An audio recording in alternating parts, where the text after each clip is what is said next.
service of CNC Worldwide.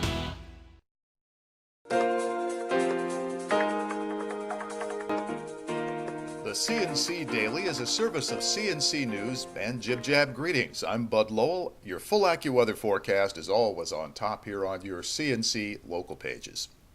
Remember, this is voting day for non-big city school districts around New York. That includes all Monroe County districts except the city of Rochester. Polls are open until 9 Tuesday night at designated schools.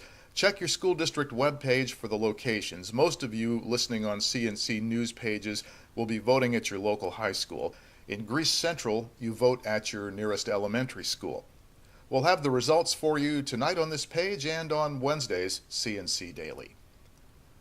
The White House has nominated Monroe County Court Judge Frank Geraci to serve as a judge with the U.S. District Court for the Western District of New York.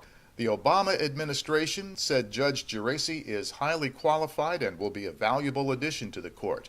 Geraci has served more than a dozen years on county court.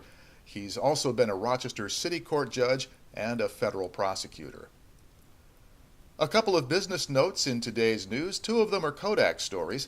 Kodak is closing another of its production lines at Eastman Business Park, formerly Kodak Park. The company will close the thermal media coating and finishing operation in Building 319, effective immediately. The work will be transferred to a Kodak plant in Colorado. Approximately 80 workers will be affected. Kodak says it's making the move because the Colorado line has enough capacity to handle all the thermal coating business on its own, but the Rochester plant doesn't. Work is underway to amend a bill that would let Kodak retirees form a group health program should they lose their company-funded health insurance during the Kodak bankruptcy and restructuring. The New York State Senate passed a bill last week giving Kodak retirees under 65 the exclusive right to bargain with Exelis Blue Cross Blue Shield for a more affordable group health plan. Other insurers objected, and efforts are underway to open the proposed law up to the other companies, according to the co-sponsors, Senator Joe Robach and Assemblyman Joe Morelli. ECRA, the Eastman Kodak Retirees Association, says it wants the legislation as a safety net for its members.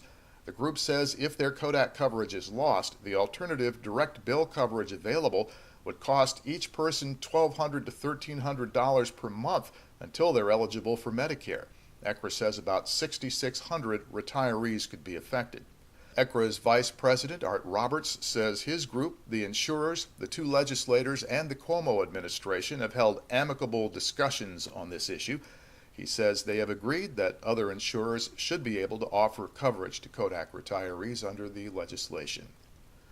One more business note, Perkins Restaurants will close the 4 remaining locations in the Rochester and Buffalo areas by the end of the week. About 80 workers will be affected when the restaurant group LLC closes its doors in Greece, Penfield, Amherst, and the town of Niagara. The local franchisee previously closed its locations in Henrietta, Gates, and Hamburg. Standing with student veterans at Nazareth College, U.S. Senator Kirsten Gillibrand announced bipartisan legislation to help provide education and job training for young veterans and streamline their entry into civilian jobs. Gillibrand made the announcement in Syracuse and in Buffalo, as well as in Rochester. The legislation follows a law adopted last year to help veterans returning from Iraq and Afghanistan make a smooth transition into the civilian workforce. That law provided incentives to hire veterans of those conflicts. The new Vow to Hire Heroes Act would make training more accessible, protect veterans' access to education, and ease the hiring process for veterans, cutting some of the red tape involved.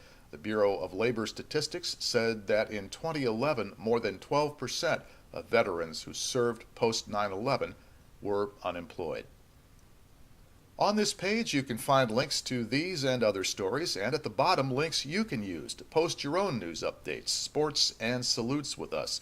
Send your video to us at our Facebook pages, or send us the YouTube link. If it's news to you, it's news to us. Next news as it happens, updates when necessary.